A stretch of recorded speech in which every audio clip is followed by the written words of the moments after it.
Shalom, selamat pagi saudara sekalian. Sebelum memulai renungan ini, saya mengajak kita untuk menyanyikan sebuah pujian. Saya berharap ini menjadi sebuah doa untuk kita semua bersama-sama.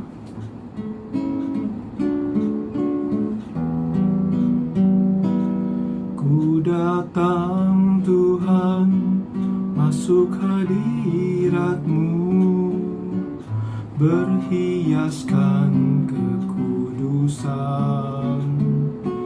Seluruh surga sujud menyembah-Mu. Ku berteluh dan berseru, Kudus, kuduslah, kuduslah Tuhan, Allah semesta alam.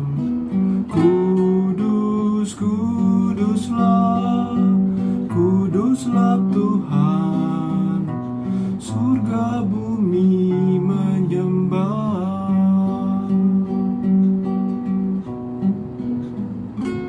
Ku datang Tuhan, masuk hadirat-Mu, berhiaskan kekudusan. Seluruh surga sujud menyembah-Mu.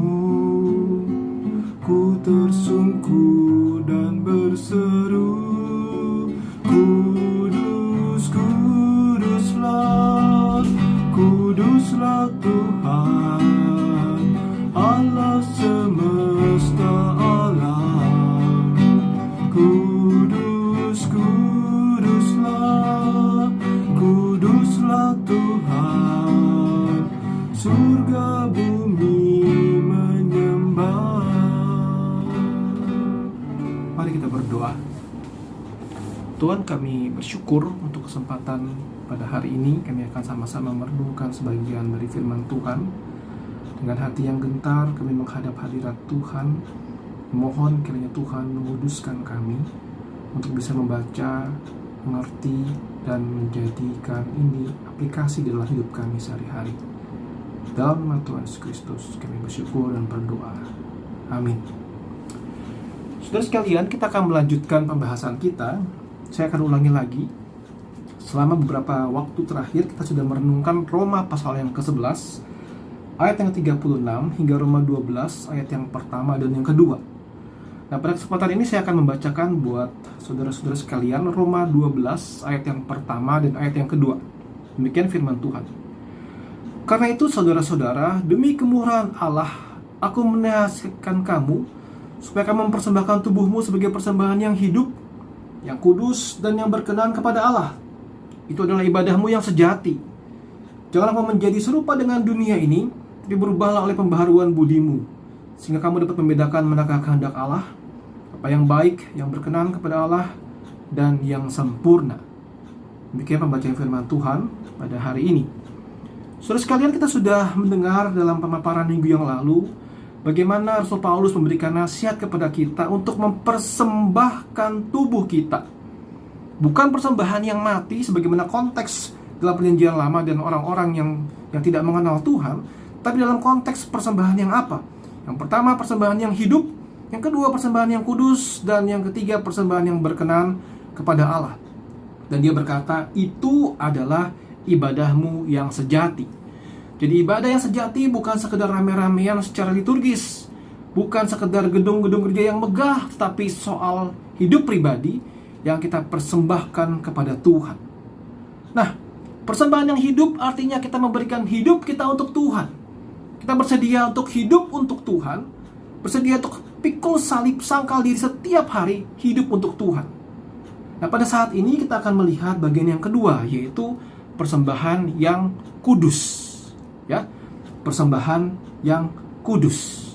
Nah, saudara sekalian, sebagai awal saya akan memberikan kepada saudara-saudara konteksnya pada saat orang-orang di zaman perjanjian lama dan zaman Roma pada waktu itu memberikan persembahan kepada Tuhan atau kepada ilah-ilah mereka. Ya, ada beberapa hal yang kita bisa lihat ya.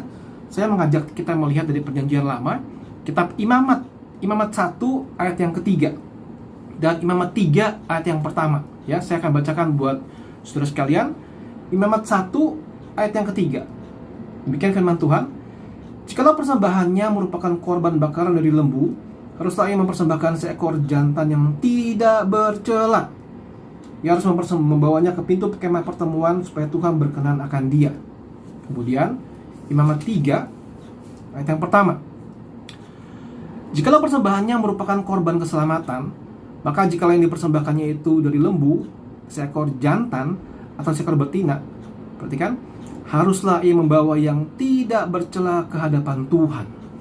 Nah, saudara-saudara sekalian, ini satu requirement, persyaratan yang wajib harus ada. Persembahan yang diberikan kepada Tuhan itu harus sempurna, tidak ada cacat celah. Sehingga mereka sungguh-sungguh melihat umurnya si korban itu, si hewan itu, kemudian tingkat kematangan si hewan itu, kesempurnaan fisik, tidak ada satu cacat celah sedikit pun, baru itu dipersembahkan kepada Tuhan dan berkenan kepada Tuhan. Itu bicara soal konteks perjanjian lama. Nah, sekarang mari kita lihat konteks perjanjian baru. Ya, kita lihat 1 Petrus 1. Kita lihat 1 Petrus pasal yang pertama. Saya ajak Bapak Ibu, teman-teman, membuka Alkitab teman-teman, ya, melihat 1 Petrus 1, ya, ayat 1 Petrus pasal 1 ayat yang ke-16. Ya. Saya ajak kita lihat lebih dahulu dari ayat yang ke-14. Hiduplah sebagai anak-anak yang taat, dan jangan turuti hawa nafsu yang menguasai kamu pada waktu kebodohanmu. Tetapi hendaklah kamu menjadi kudus di dalam seluruh hidupmu, sama seperti Dia yang kudus yang telah memanggil kamu. Sebab ada tertulis, kuduslah kamu sebab aku kudus. Firman Tuhan mengatakan kepada kita semua untuk hidup menjadi kudus dalam seluruh hidupmu, sama seperti Dia yang kudus yang memanggil kita. Nah, dalam kitab 1 Petrus itu dikatakan, kuduslah kamu sebab aku adalah Allah yang kudus. Kita dipanggil untuk menjadi kudus.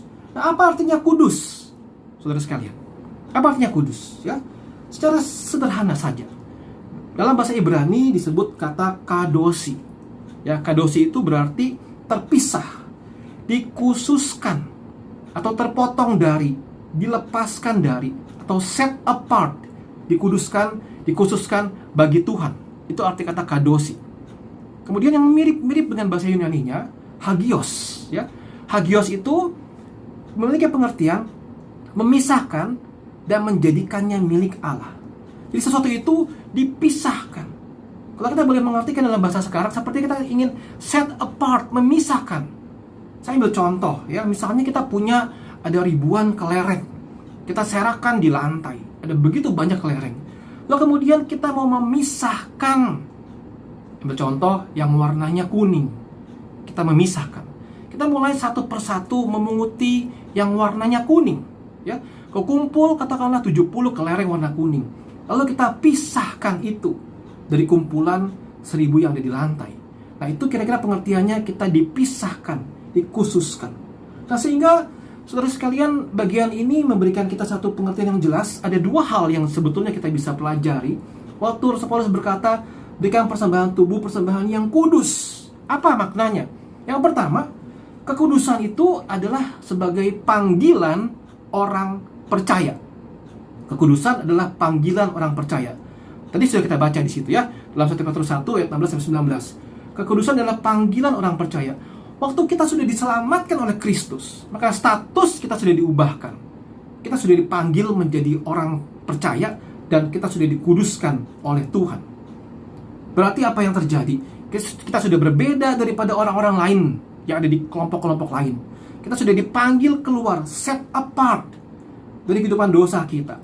Status kita sudah menjadi status yang kudus. Maka tetapi seringkali kita juga masih bisa jatuh dalam dosa.